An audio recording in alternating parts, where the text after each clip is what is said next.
All right. Hello, everybody. I'm Anaga Natraj from Genpact's Talent Marketing and Communications team, and I will be your moderator for the day. Welcome to the second webinar in the Adapt and Rise series on how Genpact is building resilience for businesses and people, hosted by the campus recruitment team. We hope you attended the first webinar on unique ways of working in a new world, and if you haven't, you can find the link in the chat box. We are so excited you all have chosen to join us today. We will give it a couple of minutes for more folks to join the session.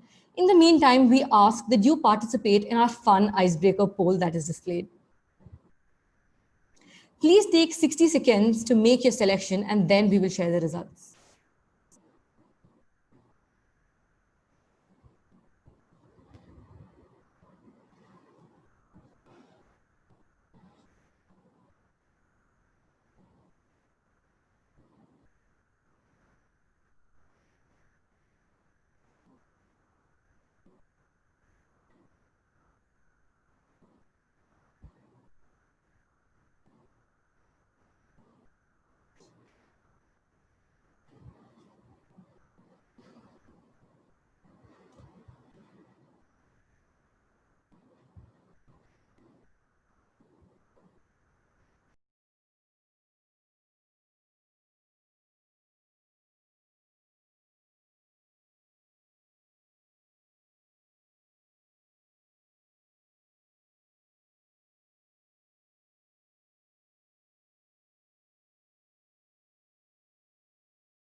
Just a couple of more seconds and then we'll end the poll.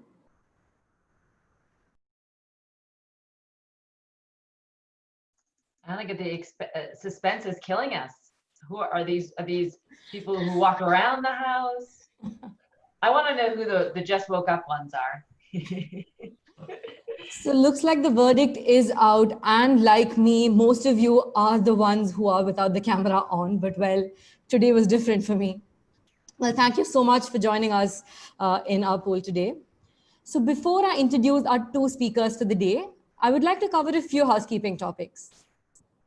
So the audio, everyone is muted for best quality. And we also want to keep this interactive and we'll be using some fun technology.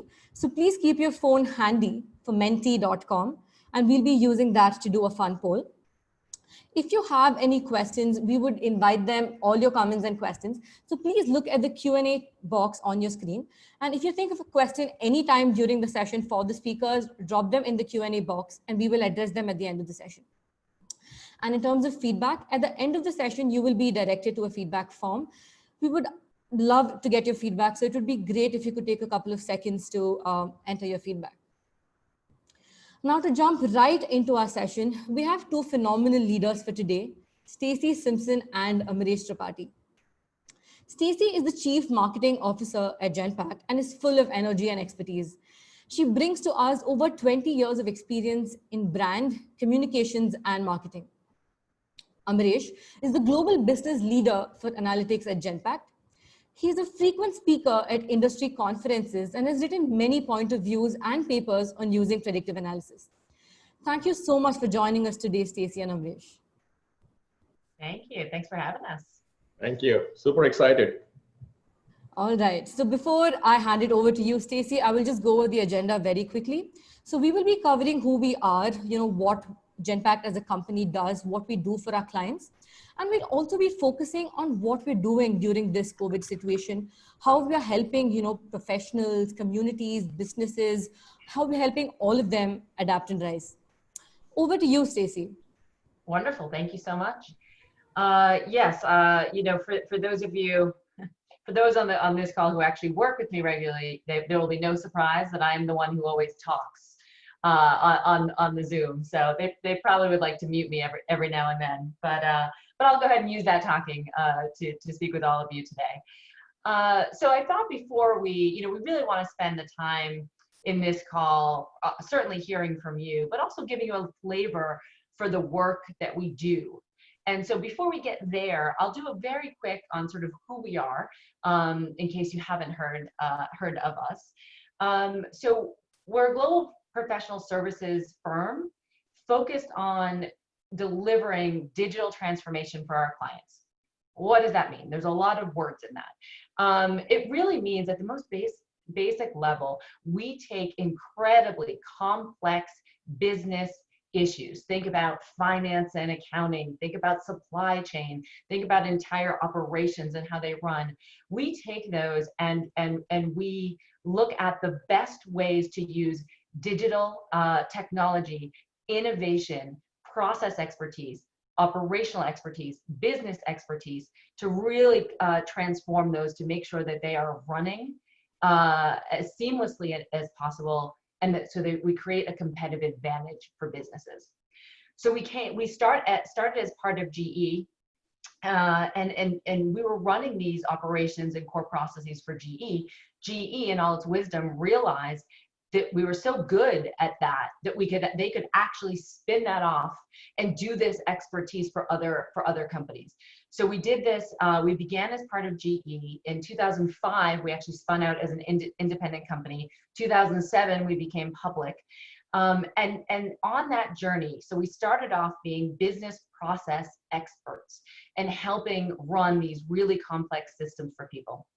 Of about 2015 is when we really started to infuse so many of the latest technologies that frankly were fundamentally changing how business was getting done.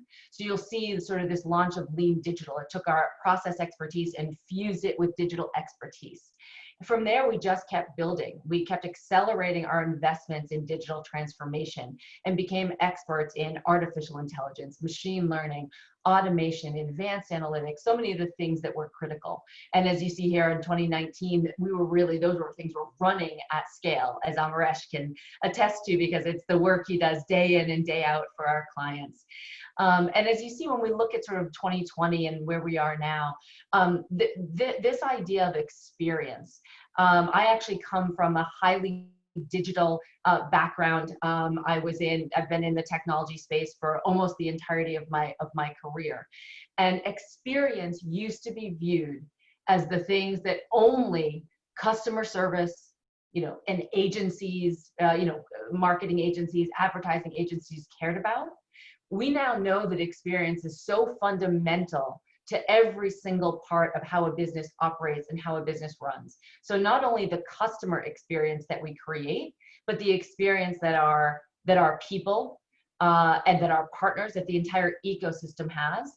So now we're really looking at how do you take experience and look at experience-led transformation to make sure we are helping businesses create significant competitive advantage for themselves. So what I thought we'd do, that's a who we are. I'd like to give you a quick flavor for what we do. Here's a look at one of our clients.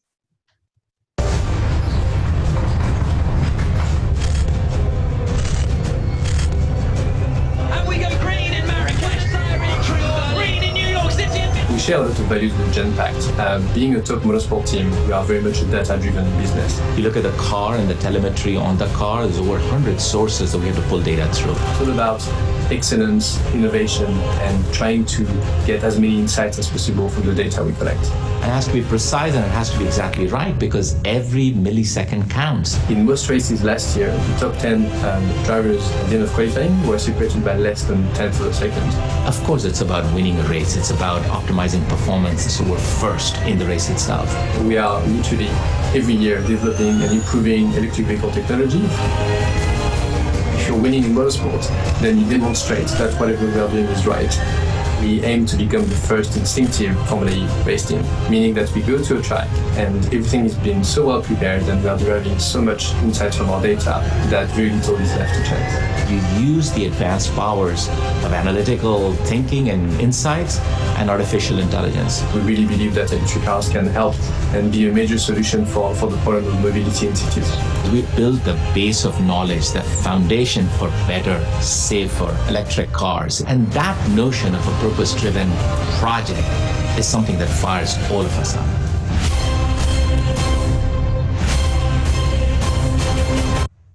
technology.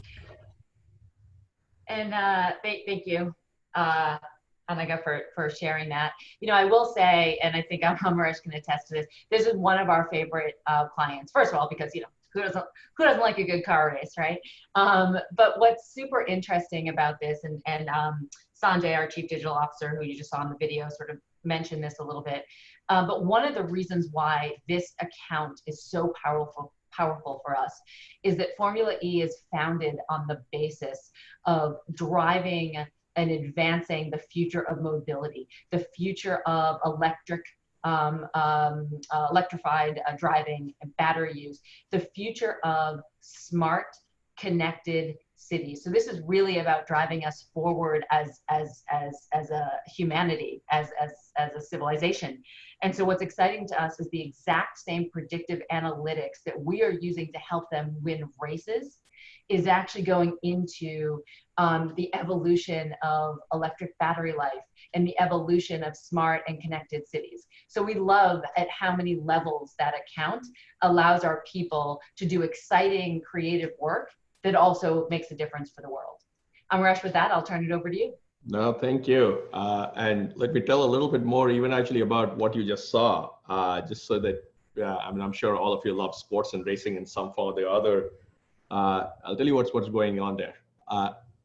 Basically, with Formula E, you're trying to do two things. It's a Formula E is kind of like Formula One, but with electric cars. And what you're trying to do at that there when you're a driver is you're trying to maximize your battery. And you have to go at high speed, and you have to use your battery the most. So it's going to be, you have to do both of the times at the same time. And there are a couple of other things, like for instance, you actually drive in the cities. You don't actually, it's not a track, so they make the track in the cities, which means like if there's an accident, if there's rain or something like that, it's very unpredictable. There's a lot of unpredictable in the race itself. We had basically embedded an AI and analytics team with Virgin Racing. It's Richard Branson's Virgin team. It's called Envision, for over a year. And our job was to work with the drivers and engineers of that team to help them win, right? And use data and analytics to kind of put the to kind of use it to kind of drive a little bit of an advantage so that they can on the race that they can do better.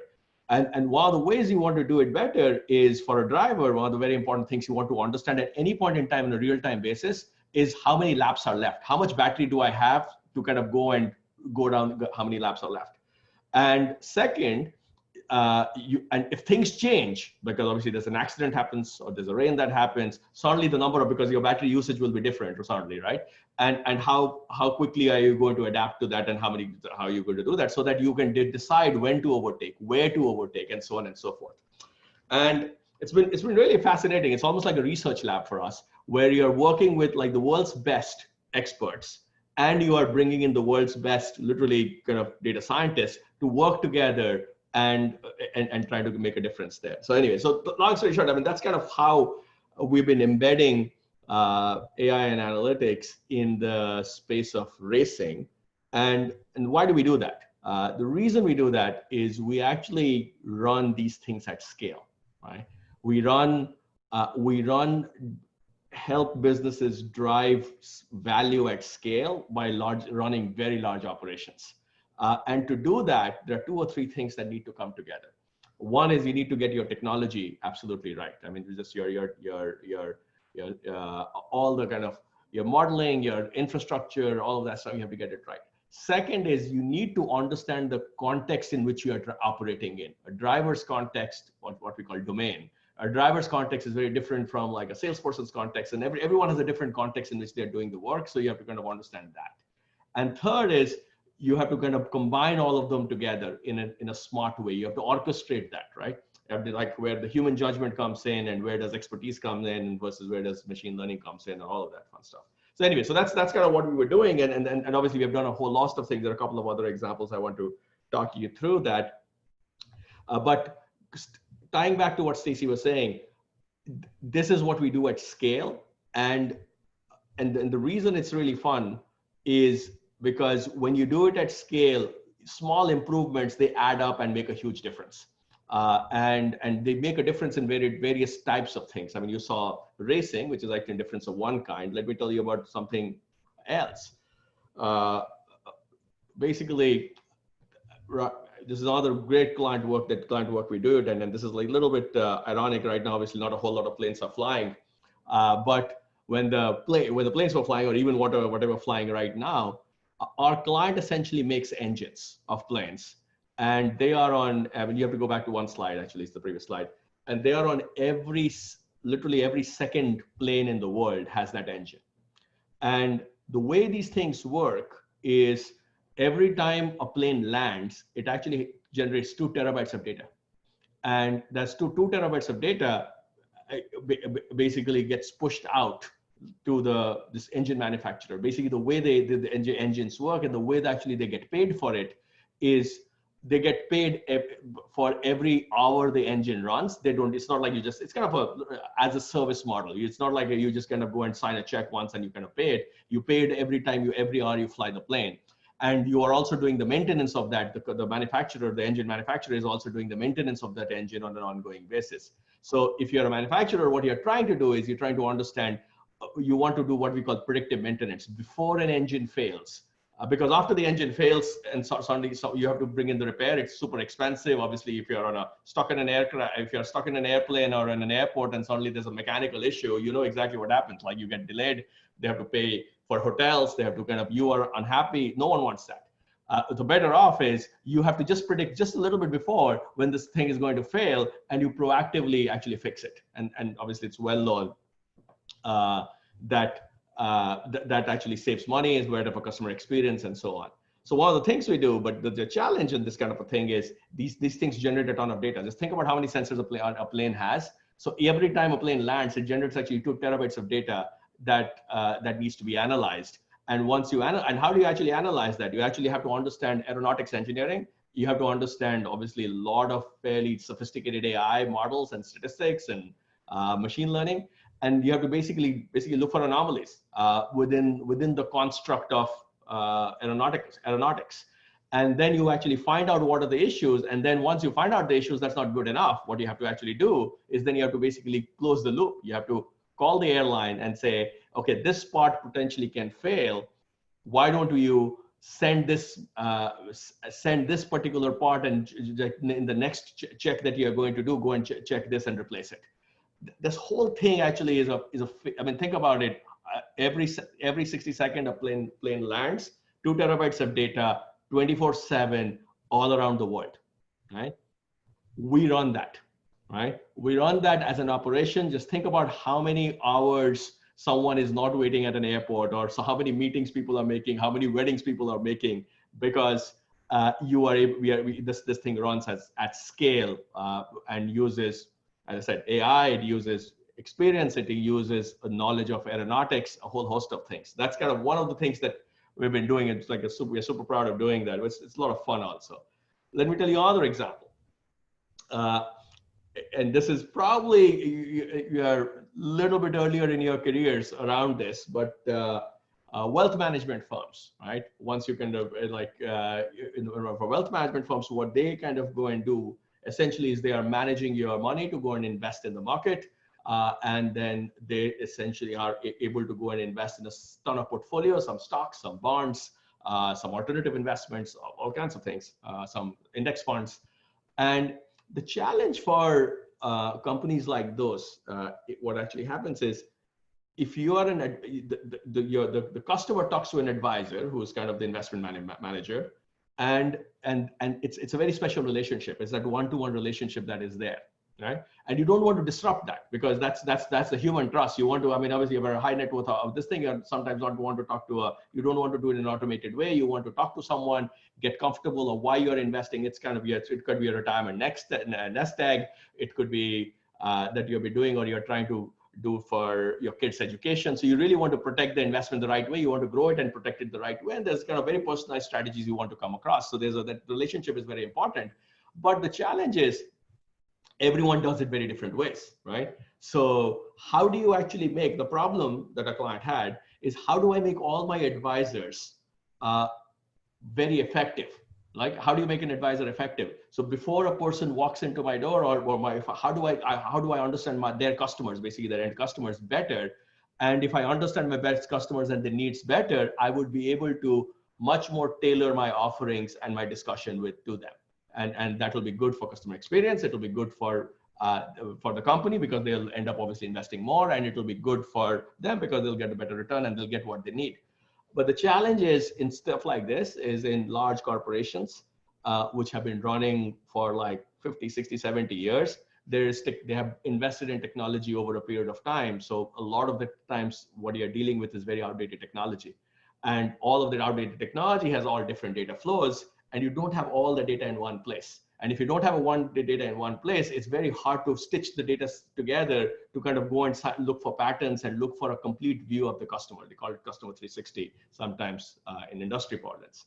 So, and the job was that, is how do we create a customer 360 by stitching together data assets which are from various legacy systems and putting it together and then providing it in a way to the advisor, so that the advisor can take a look at it and then do something and basically personalize the experience of the customer that comes to them. So that's kind of the other example of, in a very different setting, scaling in a financial services construct. But what you would imagine is what we did in like an airline to what we did it in cars to what we did in here. There are some similarities. It's about understanding the context. It's about putting the data together in the context of what you're trying to solve for.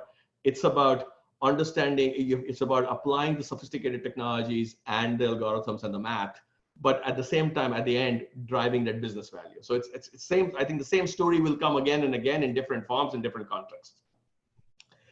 So we're doing all of this thing great. Now let me just switch gears. March 2020, right? I mean, the reason probably we are not at like sometimes in face-to-face, and we're doing it in a WebEx and a Zoom, and you're probably stuck in one country, not flying from one to the other, is because COVID hit.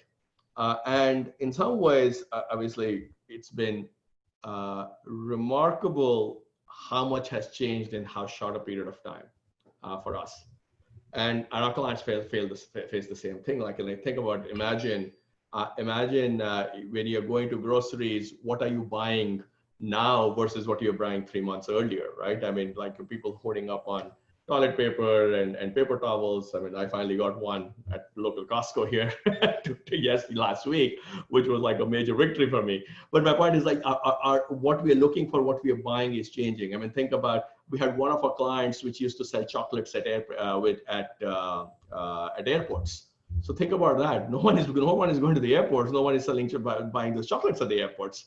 But on the other hand, they also sell cookies at grocery stores, and everyone is buying cookies at stores because kids are at home, they're studying at home. So just think about it. Every consumption pattern that we had has changed, right? On one side, because we are behaving differently. We are seeing, I mean, last week, I think I was on a phone or a computer for whatever, 8 hours a day or something like that. It's just I mean, the amount of screen time has increased, or how we do entertainment has changed, how we eat has changed. So that is on the demand side. But also on the supply side, right? I mean, if you're thinking about all these meat packing plants that are that have high cases, or think about China, whether you have your supply chain is coming from India, think about some of these factories are shut down, or if the factories are working, the transportation is shut down. If the transportation is working, the warehouses here are not potentially working. Just think about the supply chain disruption, right? So anything that is being produced, or entertainment, right? I mean, the studios are not working to kind of produce new series.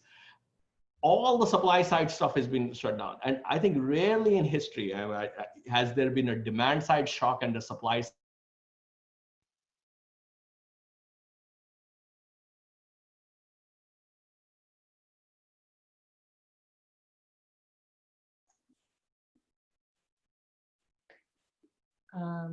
Hopefully Amaresh will come back shortly if he's frozen for anyone else. Amaresh, can you hear us?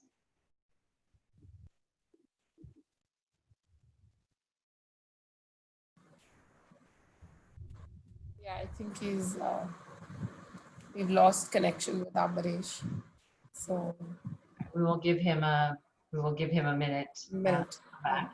And so I do think I am not the technologist here, so allow the marketer to do a a far less efficient job than the analytics person would do. But I do think to the point he's making that all of the things that we were doing for our clients before are still incredibly important, but the pace and the scale and the parameters in which we had to do them and changed overnight. And so this one is a great one that I just happened to be closer to than Mondelez. But on Mondelez, he was talking about the dramatic changes in supply and demand, and having to be able to use prediction and predictive analytics to actually know where in the world you need to get the right things to at the right moment in time. So really critical in this moment in time that the right things appear on the shelves when people need it. If you look at this one, this is a different version of prediction, and also really a different version of supply and demand. We work with a number of healthcare, pharmaceutical, different clients in this space. And in this one in particular, we were using predictive analytics to help them predict exactly where the next hotspots were going to be, so that they could determine where to get their, getting their life-saving medical devices to the right place at the right time. And I will tell you at a personal level, the people on this account, we were getting emails regularly with frequency saying, just so you know, the choice you made, helped us make last week in getting these devices to this location, saved 4 lives with that device. And those types of messages, I have been incredibly powerful and incredibly energizing for our people. We've always known that the work that we do is important and serves a really important function in our society, but to quite literally see how our ability to contribute here was actually saving lives, I think, as I said, was very gratifying for people. Absolutely. And sorry, Stacy, I dropped off again. You never expected, if you're face to face, you never expect this. Me walking out of a room.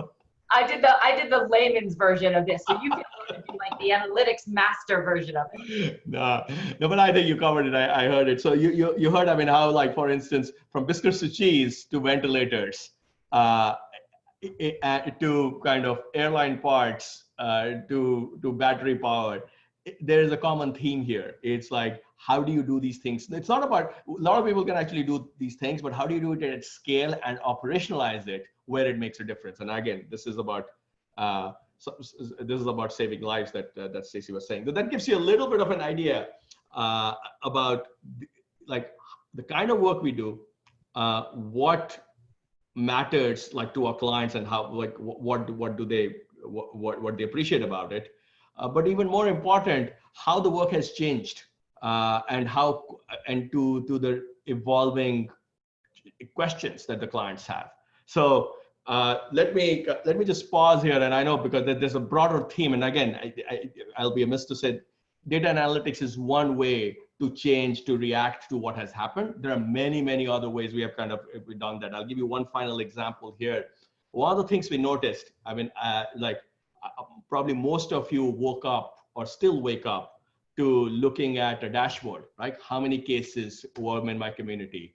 How many people are in hospital? How many are released? And it's very unfortunate, but that's kind of our lives right now, right? Because we want to see and decide whether I want to wear a mask or what I want to do, how I want to do it.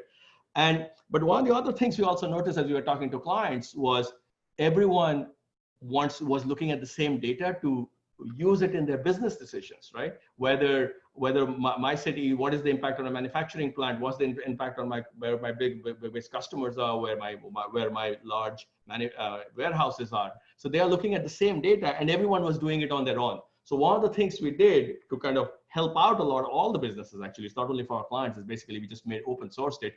We started, because a big challenge is, it's not about the data is not available. Data is available, but it's from 15 different sites. It has to be cleaned up. They're in 14 different formats. So we actually went ahead and kind of collected all that data, cleaned it up in an ongoing basis. Every day we would kind of release it and open source it, so that everyone, whether you're a law enforcement, or you're a manufacturer, or you are an entertainment company, you can, and we know you're all looking at the same data to kind of make some decisions, so that at least the data cleansing part of it is easily available. So it's kind of one of the things that we did from Genpact side to make at least the decision cycle a little bit easier, a little bit faster for anyone who's out there who wants to use this data. So that's kind of one of the other aspects that we were trying to kind of go and help out the broader community as well as the broader business community in general. So, but there's a whole host of other things. I know, Stacy, you probably can talk a little bit about that. Great, thank you. Happy to do that. And so I think, as Amaresh has pointed out, there were clearly have been and continue to be so many things during this time where we were able to really directly, help our clients through this historic moment in time, help them, most importantly, serve the customers that they need to serve. Again, whether it is getting the right product, the right, food onto the right shelves, or getting the right devices to the people who are absolutely most in need. So we've been, frankly, honored to do our part there. But we also realize that there is actually more we must do. Helping our clients is what we do. It's why we're here. It's why we exist. But at moments in time like this, we know it's incumbent on us to make sure that we are taking the resources and the skills that we have and getting them to the places and the communities and the people that are most in need. And so what we have launched over the last several weeks is it's really a program focused on building a more resilient future, but building resilience in 3 distinct communities. The businesses that we work for and with, which Amaresh obviously has talked a lot about that. The professionals, so individual learners and students, people, frankly, who are in the workforce whose jobs may have just gone away or whose jobs are dramatically changing. The complexion of the skills that they need are changing because of technology, because of changing conditions. And finally, communities. We are in countries all around the world. We've got 95,000 people around the world. At the end of the day, we are all members of our own communities. We are brothers and sisters and mothers and husbands and wives and sons. And so it was very important for us to be able to make sure that we were actively giving to those communities. So since we're on community, sorry, Anaga, I know I've been talking about a lot of things and you're trying to keep up with different pages. We're on community resilience, so I'll give you a minute on that one. So again, we give all the time. We participate all the time in our communities. What we did here as part of our Adapt and Rise program was to really harness all of the work that we already do in giving to our communities and harness this into a micro volunteering platform that allows our people. We've said, 1 hour a week, frankly, you can do more, you can do as much as you want, but 1 hour a week of simply giving of your time and your skill, that micro volunteering together, that amounts to massive impact. 1 hour a week from each of our 95,000 people, that is 30 years of community impact every single week. And so this micro volunteering platform actually allows people to, we put in so that people can put in needs that people have, and then our people can use their expertise and their time to give. So that could be using your spare time to create masks. That could be teaching your local school system to use Zoom. So I have young children. There is nothing more painful than watching young children try to figure out how to use virtual technology platforms. So even donating that hour of expertise to actually train educators on how to use these platforms. So there's so many ways, big and small. And what we wanted to do was just create a platform that allowed people to do that freely and easily without having to look around for how and where do I best contribute. On the professional level, which might be the one that comes next, Anaga, what we did here, so we have an internal reskilling and continuous learning platform internally that we call Genome. And frankly, that is informed by the thousands and thousands and thousands of hours that are spent collectively on helping our clients through some of these biggest issues. We take all of that institutional knowledge and that learning, and we've sort of codified that into a Genome platform that allows people to quickly and continuously pick up and practice new skills. So in this environment, we believe that it's incumbent on us to make sure that all boats rise during this time. So we've actually opened up parts of that private internal platform as a public adapt and rise learning platform. That is actually launching. It will be out. It will be public, I think, by the end of this week. And again, that takes part of our internal training that we use every day and just opens that up for anyone to use. Certainly anyone on this call, we will make sure that you have access to that link and have access to that platform. We're also working with our businesses, our business partners and our business community, and saying, who do you want to make sure has access to these skills and has that ability to continuously reskill themselves. And so I just think the takeaway here is that no matter how much you do for your clients every day, it is on all of us to make sure that we are looking around us and saying, are we impacting all of the different parts of our ecosystem, including our communities, including individual learners, including individual professionals who need to continuously get skills, and certainly including our businesses and our partners. And that's just a little bit about our Adapt and Rise building resilience platform.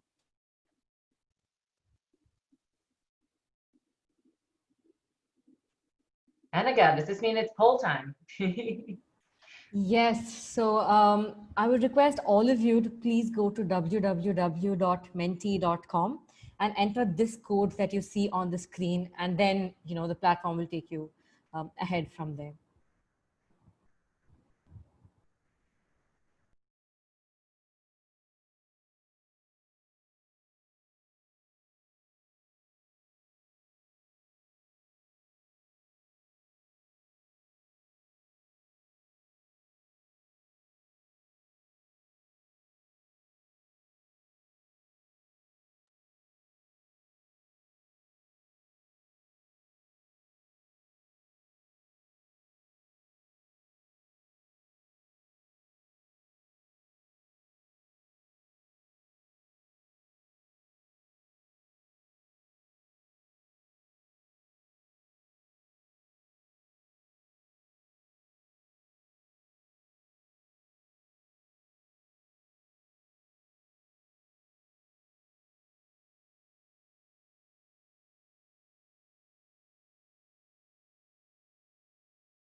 Seems like learning is a big theme.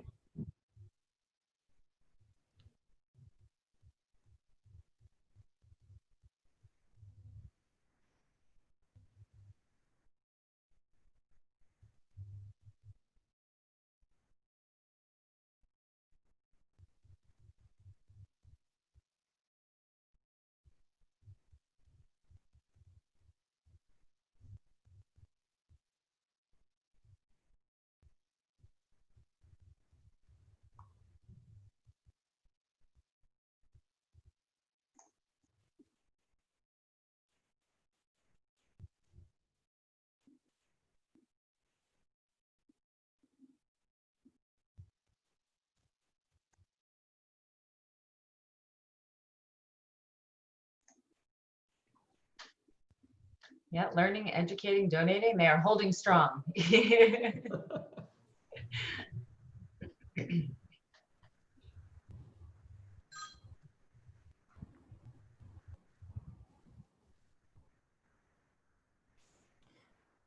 All right, I think even though we have only 50 people who have responded, we still get, educating, learning, and donating as the top three ways in which people are building resilience.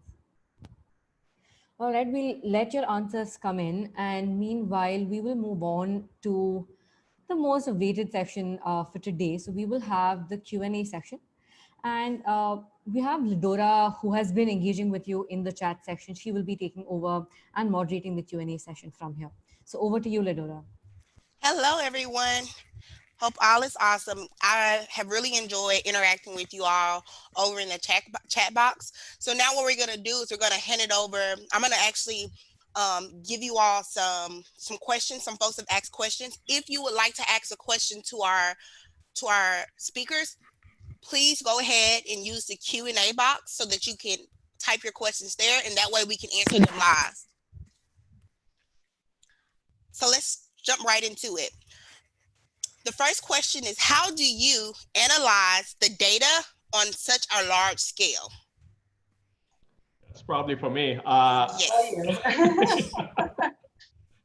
So there are two things. One is there's a technology aspect of it, and then there is I would say the business and the domain aspect of it. The technology aspect of it is actually it's hard, but it's doable. I mean, there's a lot of tools right now available, especially if you think about all the cloud providers right now, whether it's Amazon or Microsoft with their Azure platform, or Google, or even like the more traditional platforms like Teradata, Oracle databases. So there are a lot of databases and technologies that have been available, and they've been available for some time. Things are changing a little bit there, but which can actually handle large scale data.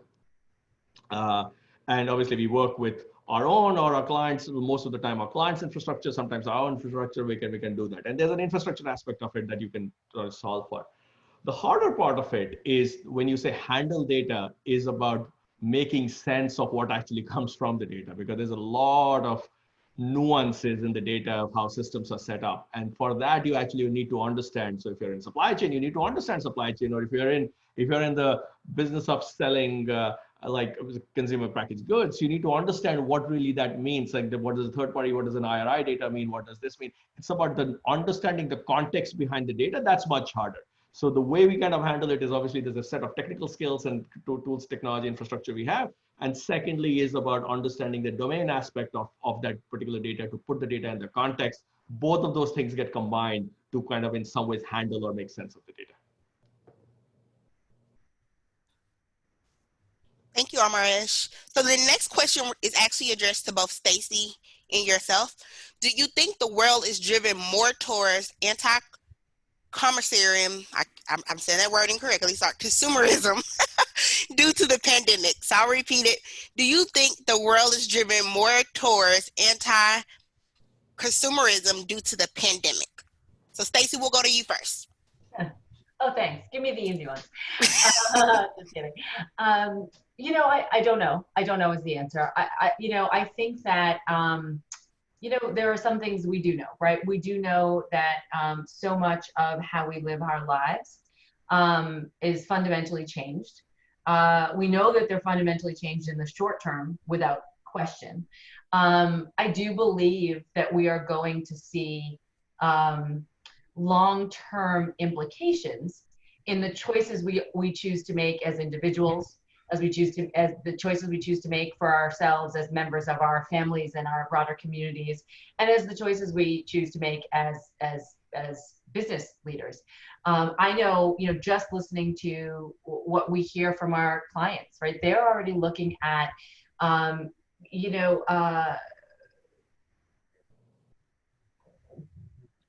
how often do people really need to jump on planes and physically be in the same place versus can you do a lot of what you're trying to do virtually? So I know people were already at scale questioning the idea of travel and really questioning what workforces look like. And how do you think about this combination of highly distributed workforces? You know, we've been having wonderful conversations with our clients. When you start to take location out of work, which by the way won't be true for 100% of things certainly, but think about the opportunity you have to find the best talent for the best role, for the best process at the best time, regardless of where they live. So I do think that there is going to be a view around what does the workforce look like and how work gets done, that I think we will continue to be in the middle of that. And I think that is also rooted in the choices that people choose to make for themselves of, am I going to get up every day and travel to an office? Am I going to get on a plane, you know, you know, 3 times a week to get to the next location, or am I going to make different choices? I think there's also there's a massive move, by the way, precipitated by this. This was already happening, but there's a massive move from offline to online. So we've seen that our clients who were dabbling, you know, offline establishments with some amount of online, boom, overnight, all online all the time. And so I think that overnight just massive shift to online, that's not going away. Even as things start to open up, people, the online strategies have changed forever, right? And so I think the way businesses look at that have changed, again, driven by changes in the choices that consumers and people as individuals are going to do. And I do think that continued focus on the experience that you're able to deliver to your consumers, to your people, right? The experience of just coming in, you know, I walk 20 feet and I'm in my office now, right? So what is the experience of being an employee in a virtual world versus an experience of being an employee in a physical world? So I think that will also continue to be a major theme and a major part of making sure that that experience continues with consumers, with employees, and with ecosystems. So just a few thoughts from my end.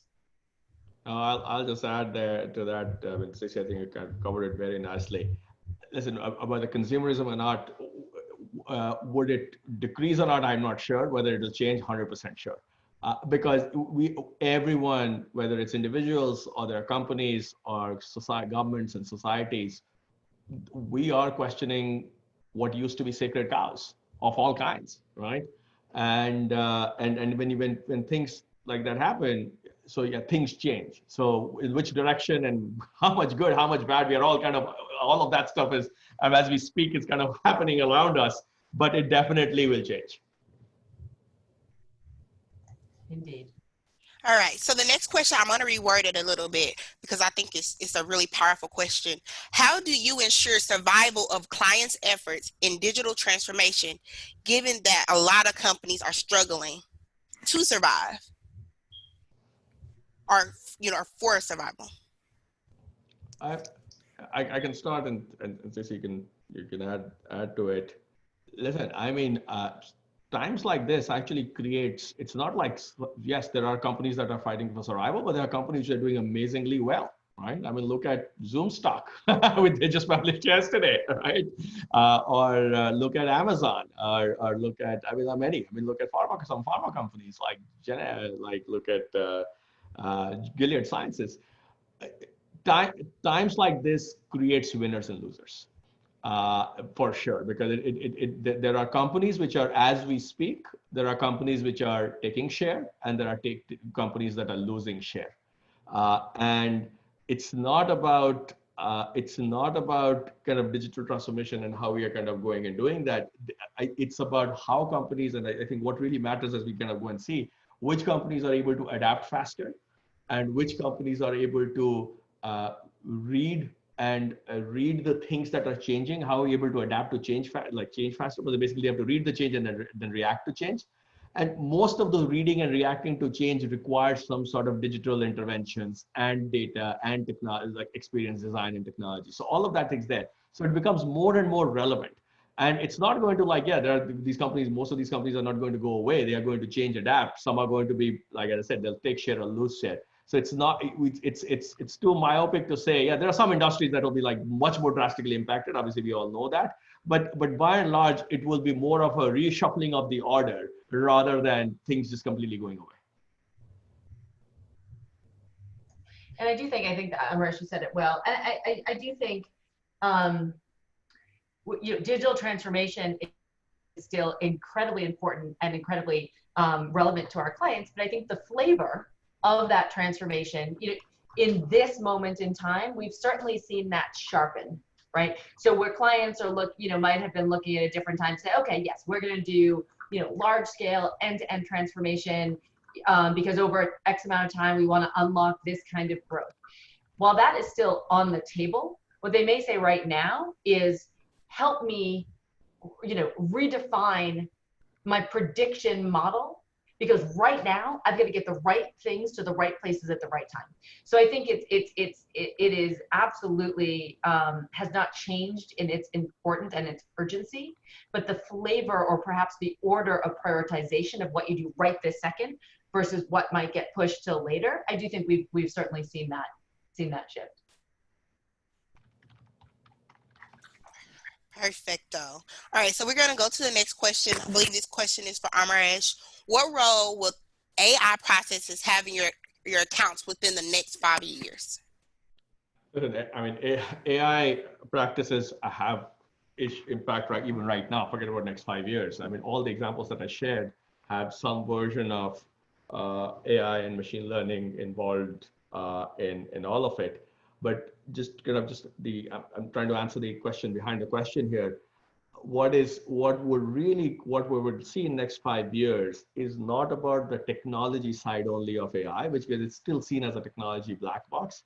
It will be more about how expertise and human judgment and AI and the technology aspect of AI work together, right? Our entire philosophy is what we call augmented intelligence behind that, which is like, how does the machine intelligence and human judgment work together and orchestrated the right way, in the right proportion?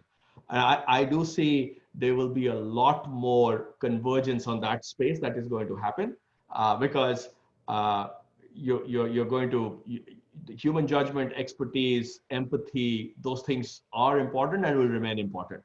And how do you actually play in AI to kind of augment those things would be the dominant theme. Right now, the dominant theme seems to be like it's all technology and it'll all be autonomous. And I think we will kind of go towards a little bit towards the center where we'll say, okay, where does human judgment and machine intelligence coexist in the right way? I think that will be, a big narrative change I see coming in next 4 to 5 years. Perfect. So I have a question. This one is for both Stacy and Amaresh.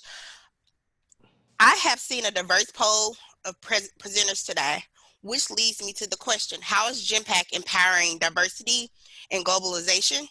Is it easy for an international student to join Genpact here in the US? I can take the latter part of it, and I'll let you all take the first part of it. Sure, I can certainly. So diversity is incredibly important to Genpact, I will say, and it is something that is not just written on a piece of paper and it's a policy that somebody puts in a drawer somewhere and never looks at. It is actually something.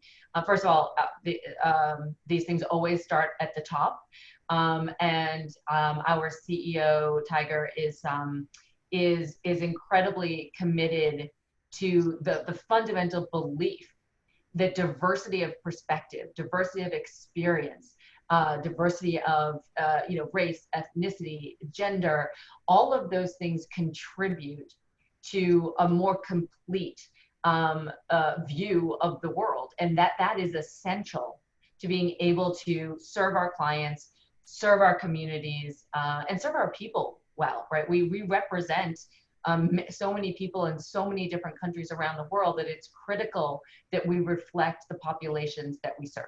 So, I will say I've been here, 3.5 years. I've been deeply committed, not only deeply impacted by not only the commitment in words that I hear around, but the actions. So when I joined Genpact again 3.5 years ago now, I was one of 2 women on our executive management team. There are 7 of us now. We have 40% of our board is female, and so those are just a couple of things that are part of my everyday reality that I wanted to share. So I do think it is not just in thought and in spirit, but in action, that we continue to be sort of committed to getting diversity of perspective experiences in all ways in our company. Amaresh, I don't know if you want to add to that. I'll just add a personal story on that from a slightly different angle, which is kind of diversity. So I came to Genpact a couple of years ago, almost 2 years now, and I've been a management consultant all my life, right? I've done consulting in Big Fours and different places, and I knew that business and how it works very well. What really was interesting in Genpact, so I work for Sanjay, and Sanjay is an entrepreneur. He's a serial entrepreneur. He's like a Silicon Valley like startup guy who's kind of sold multiple companies, one of them to Genpact. That's why how he's here. So here's a person like, okay, and then on a day-to-day basis, I work with a lot of people who have been in Genpact for like 20 years, who have kind of started the whole business process outsourcing business completely. So think about three business models, like business process outsourcing, long-term contracts, to consulting, which is very advisory-led, relationship-based, to product companies.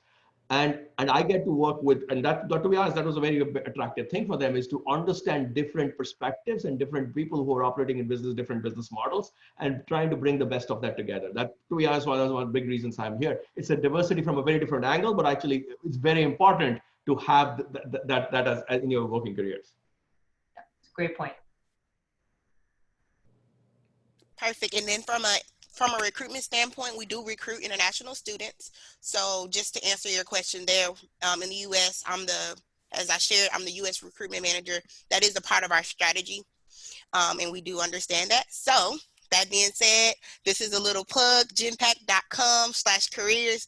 Be sure to connect with us on our campus community. You'll see a little button there. Click there, put your basic details in there, and you will stay connected with us.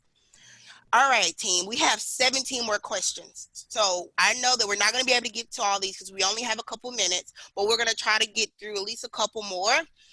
For those that don't get answered on this session live, what I'll do is I'll take a note, take these questions back, and what we'll be able to do is we'll be able to send a response out with the thank you, if that's okay.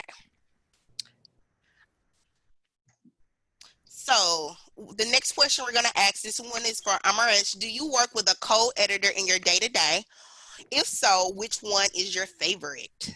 The short answer is no on a day-to-day basis. I don't code on a day-to-day basis. I wish I did. But I know there's a lot of Jupyter notebooks flying around in our company. So that obviously is, I think it seems to be one of the favorites. But yeah, there's a lot of people who actually at a very senior level who actually do code on a day-to-day basis. I'm not one of them. Got it. Thanks for adding that personal touch. I don't code on a day-to-day basis either, if anyone was wondering. The only thing I code is emails, and I don't think that counts.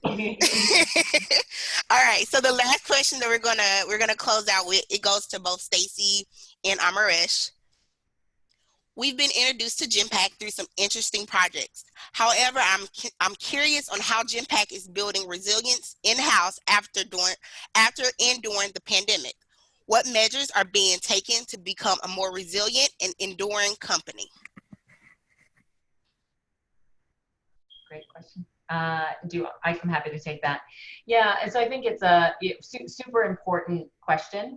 So we've really done a few things. First of all, as this all began to unfold, we had two absolute priorities: the health and safety of our individual employees, and the ability to deliver the work and the commitments that we had to our clients. So those two things in parallel, working sort of constantly on those, have been our focus for many months.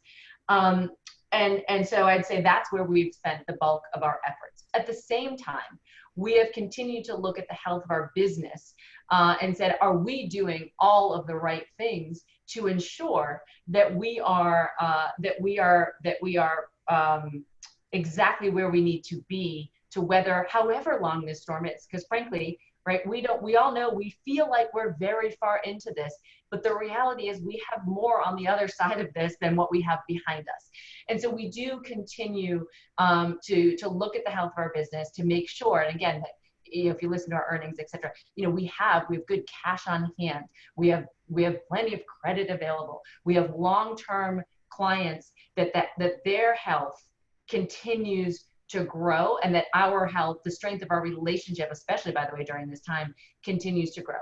So we continue to focus on making sure that our relationships are strong, that we're delivering our work, that we have good cash on hand, and that we are making choices that spends that cash wisely, and that we are investing to the benefit of where it directly impacts the health of our clients and the health of our employees. And that's where we're spending and we're saving in every other place.